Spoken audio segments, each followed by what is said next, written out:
నీ బరువు తగ్గింది.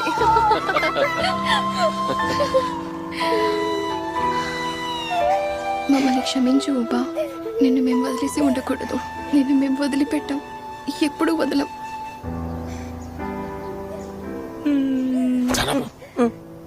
ఊబా క్షమించు, నువ్వు ఏడో ఊరుకో ఊబా. మనం ఎప్పుడు విడిపోం, మనం ఎప్పుడు కలిసే ఉంటాం.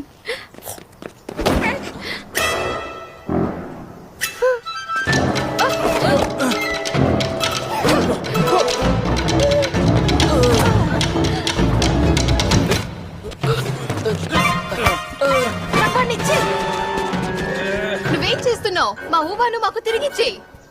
చూడండి పుల్లరాజా గారు, ఊబా మా ఇద్దరు సంతానం. నువ్వు మానవుడివి, వీడేమో రాకాసి. వీడిని కొడుకెలా అవుతాడు? అలాగైతే నువ్వు నన్ను పరలోకపు తండ్రి 18వ సోదరి అనగా ఓకే దారి